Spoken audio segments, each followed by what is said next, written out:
എല്ലാവർക്കും നമസ്കാരം.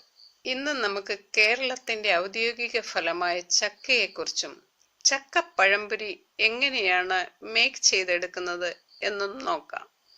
മരങ്ങളിൽ ഉണ്ടാകുന്ന ഫലങ്ങളിൽ ഏറ്റവും വലുത് ചക്കയാണ്. ഒരു വേനൽക്കാല പഴവർഗ്ഗം കൂടിയാണ് ചക്ക. ജാക്ക് എന്ന പോർച്ചുഗീസ് ഭാഷയിൽ നിന്നാണ് ജാക്ക് ഫ്രൂട്ട് വന്നത്. മലേഷ്യ, തായ്ലാന്റ്, ഫിലിപ്പീൻസ് എന്നിവിടങ്ങളിലും സുലഭമായി വളരുന്നു. ബംഗ്ലാദേശിന്റെ ദേശീയ പഴം കൂടിയാണ് ചക്ക. ചക്ക പ്രധാനമായും രണ്ട് തരത്തിലാണ്: വരിക്ക, കൂഴ. കൂഴച്ചക്ക പഴുത്താൽ കുഴഞ്ഞിരിക്കും.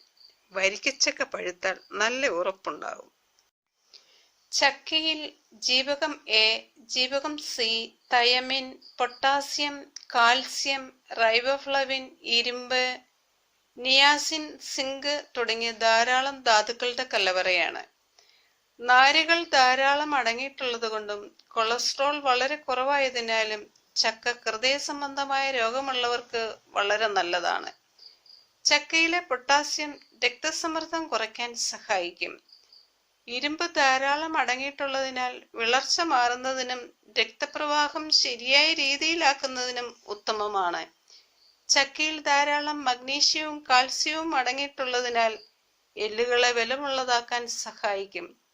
ചക്കയിൽ അടങ്ങിയിരിക്കുന്ന ജീവകം എ കണ്ണുകൾക്ക് ഗുണം ചെയ്യും. ചർമ്മ സംരക്ഷണത്തിനും ഇത് സഹായിക്കും. ബാക്ടീരിയ മൂലമുണ്ടാകുന്ന അസുഖങ്ങൾ ചെറുക്കുവാനും ശ്വേതരക്താണുക്കളുടെ പ്രവർത്തനം ത്വരിതപ്പെടുത്തി പ്രതിരോധശേഷി നൽകുവാനും ചക്കയ്ക്ക് കഴിയും. നാരുകൾ ധാരാളം അടങ്ങിയിട്ടുള്ളതിനാൽ ദഹനം ശക്തിപ്പെടുത്തും. ചക്കയിൽ അടങ്ങിയിരിക്കുന്ന ഫൈറ്റോ ന്യൂട്രിയൻസിന് അർബുദത്തെ പ്രതിരോധിക്കാനുള്ള കഴിവുണ്ട്. പച്ചച്ചക്കയിൽ പെക്റ്റിൻ എന്ന ഘടകം ധാരാളം അടങ്ങിയിരിക്കുന്നു.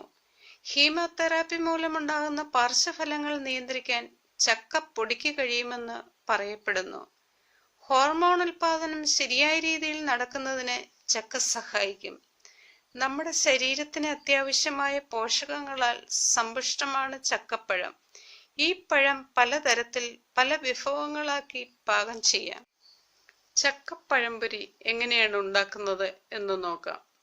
ഇതിലേക്ക് എടുത്തിരിക്കുന്നത് വരിക്കച്ചക്കയുടെ ചുള 10 എണ്ണം, മൈദ 1 സ്പൂൺ, അരിപ്പൊടി 3 സ്പൂൺ, പഞ്ചസാര 3 സ്പൂൺ, ഏലക്കപ്പൊടി 1 എണ്ണം, മഞ്ഞൾപ്പൊടി, ഉപ്പ് ആവശ്യത്തിന്.